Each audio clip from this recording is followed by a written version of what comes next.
spirit fullest control. I'm Mike Costello, and I'd like to talk to you in the next few minutes about the tempo of your life, the way in which you feel about the flow of your being, your existence, whether life is the way that you would like it to be. We believe that we live in our minds and not in the world, that the way that we think creates the way that we feel about life, and that if we change our way of thinking, that we can change the quality of our lives. So often we believe that we are living in a world that is dominated and controlled by time. Time seems to rule all of the things that we do. But in truth, we need to understand that time as a principle is an idea that is limited here to the earth plane. From a spiritual sense, from the dimension of who and what we really are, there is a timeless sense of our being. But as we order our daily lives, we watch the clock, we keep appointments, we make plans, and so we operate in a world based upon time. But it would be a good thing for us to do is if we could put aside the kind of hurried pace in which we have and change the tempo of our being to understand that life progresses and moves along irregardless of what we see or believe to be in the form of time. When we think about time and times of our lives, we think of them as being good times or bad times. We think about the good old days. We think about our experience in relationship to a date or a year or an hour. But in reality, if we really align ourselves with the truth of the dynamic of mind and the creativity of mind in our being, we can set aside these issues of time and simply see life as an ongoing process. If we believe in eternity, and we certainly do, we have to believe and understand that we are always at the midpoint of eternity. We're not moving backward or forward in reality. We are moving higher or lower in consciousness and awareness. And that doesn't mean that we're moving in either or direction. It means that at some points in our lives, we rise and we feel good and wonderful. At other points in our lives, we seem to be defeated and go downward. Depression is so often described as a feeling of sinking, of a spiraling downward. And that experience of depression is something that almost all of us have from time to time. And when we find ourselves in life experiences that bring us to points of depression, we seem to go down and down, to be pulled down into this negative experience, believing that there is no hope, that there's no direction, and we go down and down and down until something happens, until some experience comes into our mind, into our thought process, and clicks. And our mind begins to view life in a different way. And when that change happens, when that click, when that dawning comes into our conscious awareness and into our mind, the downward spiral slows, and then it stops. And then we begin the process of rising up out of that depressing experience, and we come up into the radiance of life on level ground. And then a positive experience happens. Something comes into our life that brings us great joy or happiness, and we rise in the experience. And so our life experiences and the tempo of our life is not so much moving in the past and going into the future. It is staying at the midpoint of time always and moving upward or downward. And our challenge to have a positive aspect and thought of life is to be on that level ground or to rise, and to have those times when we are drawn down into the negative or depressed side of life be less and less, and to create within ourselves the ability in mind dynamic, to lift ourselves up when we feel ourselves going down. The point of view from which we see life is determined through the process of mind. We are conditioned to believe certain things. When we come into this life experience as small children, we're taught by our environment, we're taught by our parents and our teachers, our families, our friends and our neighbors, those around us who create for us the conscious awareness of the things that we believe are good and bad, are positive and negative. But our challenge is to see everything in a positive light. And when there are negative influences in life, negative experiences in life, to draw upon the spiritual wellspring that we have within ourselves, to draw upon the dynamic of changing our way of thinking, and then to change the view or the thought that we have about the things in life, the experiences in life. So many of the things that come into your life and in my life that we think of as negative really don't have to be as negative as we believe them to be. One of the things that most of us don't like is bills. And so immediately when we think about bills, we think about the fact that we have to take our hard-earned money and write checks and pay the bills and give the money to someone else. But if we really look at the experience of paying bills, there is a dynamic and positive aspect to that experience. As a matter of fact, the paying of bills is a joyous experience. We may not think it so, but it is, because if we pay bills, it means that we have something for which to pay our bills. It's hard to think in terms of changing the way that we think about some of the negative experiences of life and making them positive, but by simply doing that, changing the negative way that we think and seeing the positive aspects, the quality, the view, and the tempo of our life change. Your bills and my bills, every month they come. When the mail comes and we receive that invoice or that statement, when I get a bill for the electricity at my home, I don't use a great deal of electricity, but if we really think about the fact, and I am reasonably prudent in the use of electricity because of the cost, but when I pay an electric bill, think of what I think, and I invite you to think about what that bill means. That bill means that I have lights in my house. It means that my television operates. It means that the answering machine will take my calls. It means that the electric garage door at my house will open. It means that the pool at my home will be cleaned and filtered. It means a myriad of things. When I pay a mortgage or when we pay a rent payment, it means that we have a home. We have a roof over our heads. We have a great blessing in that process. But what we're taught and what we're told and what we come to believe is that bills are negative and that we ought to feel bad about paying them. In truth, the bills are significant to us and they tell us that we have a lot of wonderful things in life. It is part of the view. That doesn't mean that we should go out and amass huge amounts of bills to create joy in our lives, but it does mean that the bills in and of themselves do not need to be and should not be a point of negative thought. And that in the midst of a negative experience, writing that check and giving the money to someone else, our conscious thought and our awareness needs to be in the reality that there is good in that experience.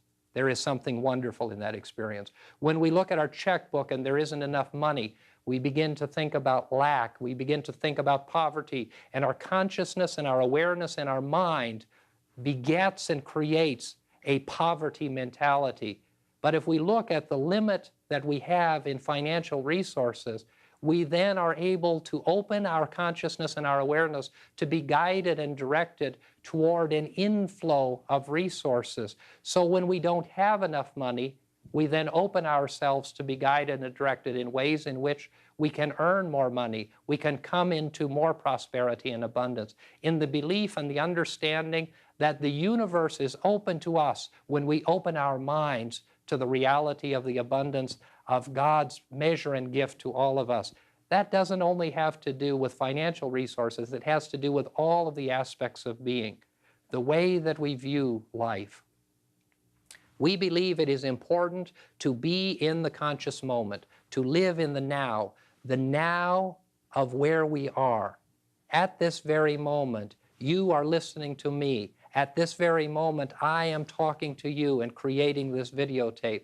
In the process of life, if we are to be conscious of the creative power that we have, if we are going to grab hold of the positive aspects of life, we need to live in the present moment. We need to be conscious in the present moment.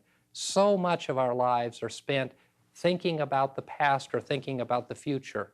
And when we are in the past and when we are in the future, we are unconscious or semi-conscious. The only time that we are conscious, fully aware, is when we are in the present moment. And so our challenge is to be in the present moment, and in the midst of the present moment, to see every experience in a positive way and to be vigilant vigilant and cautious about the dynamic of how our minds operate, and to cultivate and create within ourselves a process of positive thinking so that we see the good in everything that takes place. Eric Butterworth is a New Thought minister in New York, and he's written widely and spoken around the world about the philosophy that I'm sharing with you today. And Eric Butterworth has done a variety of exercises to demonstrate the teaching. A number of years ago, he took a video camera and went into the streets of New York City. And with that video camera, he asked a simple question. He asked the individuals that he came in contact with, what would you do if you had 6 months to live? He asked several hundred people this question, and he got several hundred different answers. Many people said that they would go and be with their loved ones. Some people said that they would travel. Other people said that they would do something for their children. Some people said that they wouldn't wait the 6 months, that they would end their life. In the process of talking to these people, one of the things that Dr. Butterworth told us was that everybody virtually took a very negative or morbid view of this question, because the question that was asked was, what if you had 6 months to live? It didn't say or ask, what would you do if you had only 6 months to live? It said, what would you do if you had 6 months to live? Every one of the people that he talked to probably had 6 months to live. Some of them maybe not, but the vast majority did have 6 months to live. And in the process of that 6 months, there was a 6-month segment of their human life and existence. But their thinking and their thought process immediately drew upon the negative inference of that question. What would you do if you had 6 months to live? What would you do? You do have 6 months to live. I do have 6 months to live, probably. But the point is not whether we have it in totality or not, but the question is, what do we do with this 6 months of our lives, the next 6 months of our lives, and the next, and the next, and the next? And what have we done with all of the 6-month pockets and segments, the individual days of our lives? We have a choice, and the choice is how we view life, and whether we view it in a positive, affirming way, or whether we see all of the experiences that we have as good or bad, positive or negative. You are the ruler of your life.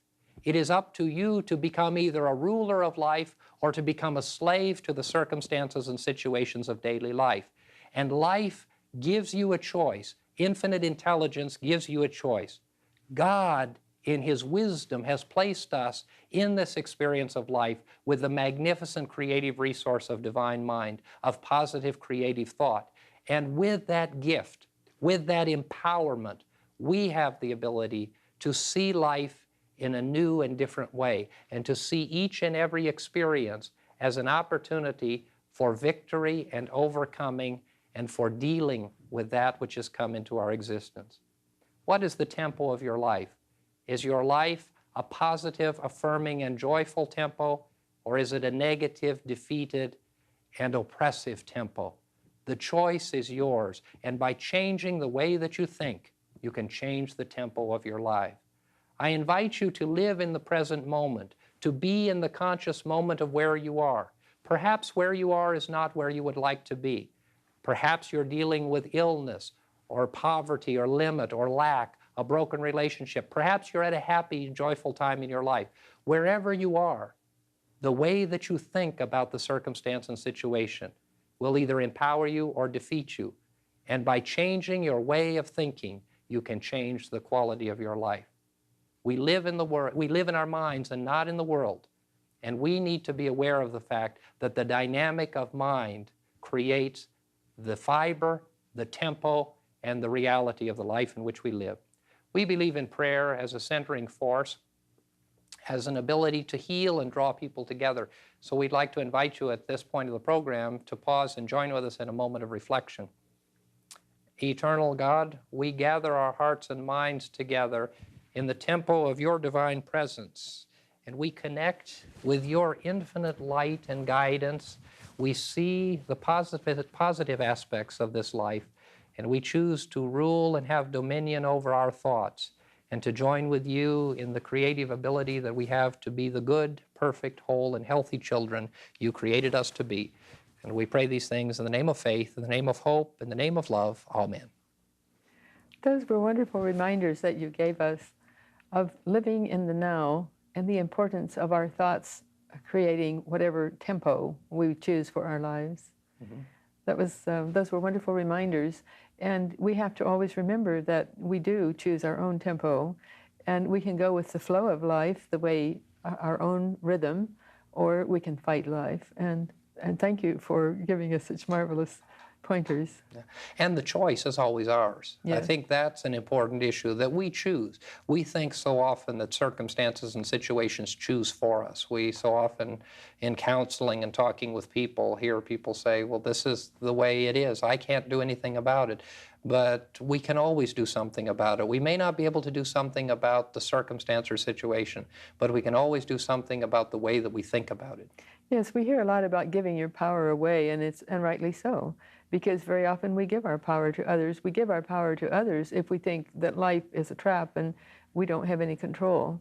That's when we're giving our power away. But if we make our own choices and live our own life and move at our, as you so beautifully said, at our own tempo, then life is beautiful and joyous. And we have to know that we're going to face problems, we're going to face change, but we have the choice of facing it the way in which we choose. And so often when we do give power over our lives away, we don't understand, acknowledge, and realize that we have given that power away. One of the great ways that people give their life away and give power over their lives away is when they hold resentment or anger. And of course, when we're angry with someone else because they've done something or said something, that person has said or done what they have said or done and gone their way. And they probably are not as conscious or aware of it. But as we hold it to ourselves, we continue to keep it alive within our being, and so we give that person a continued ability to hurt us. It's a little bit like putting our finger in the electric socket as a child and leaving it there. No one would do that by choice, but so often in our lives we do exactly that. Someone hurts us, so we put our finger in there and it shocks us, and we're not ready to let go of it. We're not ready to forgive or to forget the situation, and so we keep our finger in there, and we are in pain, and they're out doing whatever it is they're doing. And whether they're doing the same thing to someone else or doing something completely different doesn't matter, because that's an issue between them and their reality. But as long as we keep our finger in that socket, we continue to hurt, and we've made that choice. Exactly. And we have to remember always, too, that the person who has offended us might not even have meant what they were saying the way we perceive it as having been meant, been directed. And it's all in our own frame of reference and our own way of thinking. And forgiveness along those same lines. So often I think people believe that in order to forgive someone for a wrong word or deed, we need to pick up the telephone or go visit them or write them a note. And sometimes that doesn't work because it simply opens the wound again. But forgiveness is an internal aspect of our own being.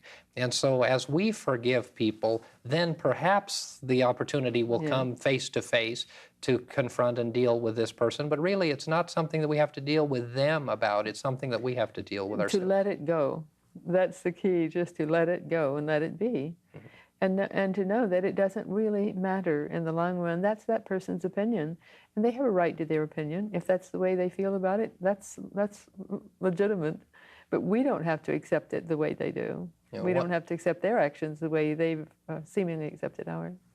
One of the great equalizing statements that I don't know who it's attributed to, but it's that statement that in 100 years there'll be all new people. Well, when you really think about that, in 100 years there'll be all new people. Everyone we know will have passed into spirit, and most of the children that are here will have passed into spirit.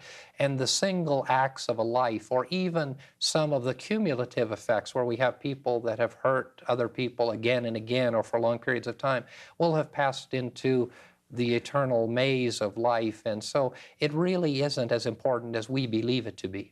It's only important if we carry heaviness with us. And if we think negative thoughts, it creates a heaviness. And that heaviness goes with us and stays with us. Where if we treat it lightly, then the lightness goes through. And light is just that light. I remember reading a verse years ago, let your life lightly dance on the edges of time, like the dew on the tip of a leaf. And sometimes I have to consciously bring that to mind because it makes my world lighter when I remember those words. And we need that lighter look at life. Yes. And we need to claim the transient aspect of life. Yeah. A number of years ago, you've heard me tell the story, but I was counseling a woman who had gone through a divorce.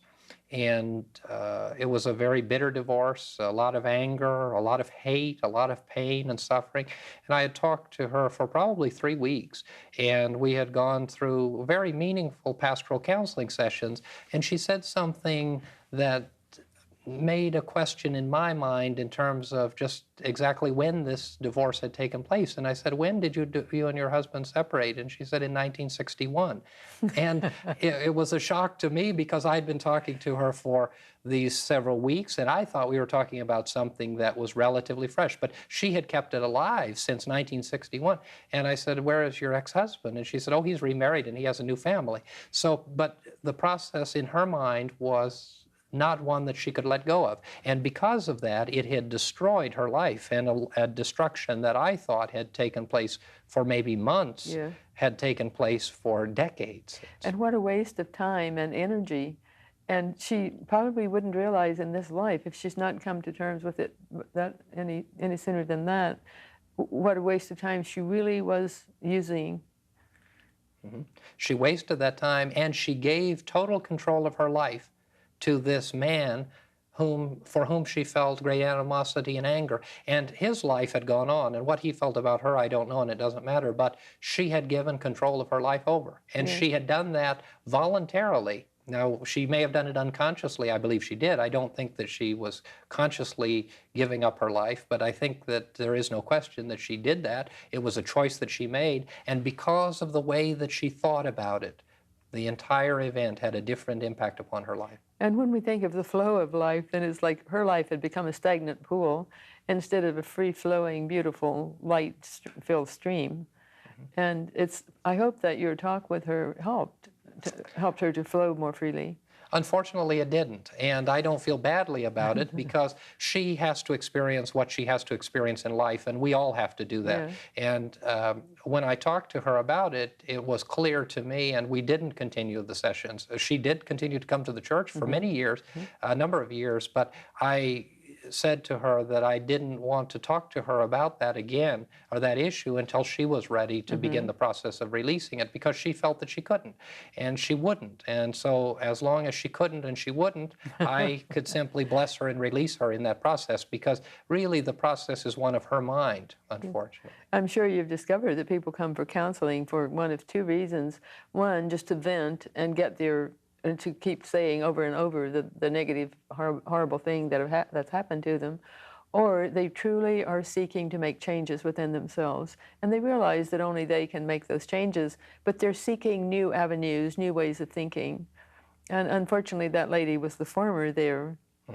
So often people, as you've undoubtedly encountered, also people will say, well, I'm only human, so I can't, what can you expect? I can't forgive, I can't let go of this. But the truth is that we're not only human, we're spiritual, we're more than human.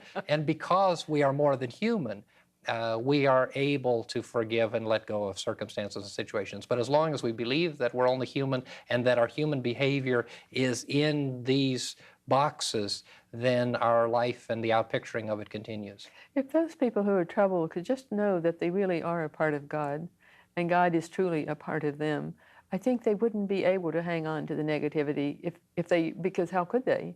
If they really knew the truth. And we are all one, and we're all one, connected to God, connected to each other. And if we just remember that, it makes life a lot more beautiful and easy, and the troubles easier to bear. And the good news is that we all will come to that awareness, that we all will come to that understanding. That's why I feel badly for this lady, and I feel badly for all people who live in a negative consciousness and awareness, and we'll do everything, and we all need to do everything that we can to help them. But whether they change their way of thinking today or tomorrow or next year or 5 lifetimes from now, they will change their way of thinking, because that is in the infinite plan of life. And I think we need to know that always, and we need to convey that to people. If they don't change in the way that we think they should, they are changing, we are all changing, because we have to allow our spiritual nature to come into the radiance of our being. And it's just unfortunate that it takes some people some time, but everyone is coming to that understanding. Yes, that's why we're here on earth, to live and grow through change, and to have experiences with specific people, and to also give to the world. And sometimes when people are most modest and think they're not giving to the world at all, they are in fact giving a great deal, each in their own way. And so that's the key, is just to know that we are an important, integral part of God the whole, and we are important to other people, but not to be self-important and not prideful. And to have compassion and care and concern. And one of the things that we do in our church and New Thought organizations do, and religious and spiritual groups all around the world, is try to extend to other human beings the spiritual compassion and dimension of life. And we need to be constant and vigilant in that process, and to express to other people the support that we have and the willingness that we have to help them to change the way that their thought process operates.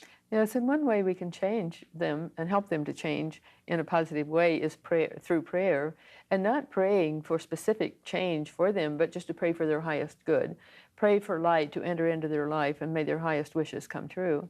And if we could all just remember to offer our prayers, because we know that prayer goes out as light, and it is truly effective. And we've been taught so often that on the inner planes of being, prayer is very important. And the Catholics and certain religions preach that we're supposed to pray for people who have gone.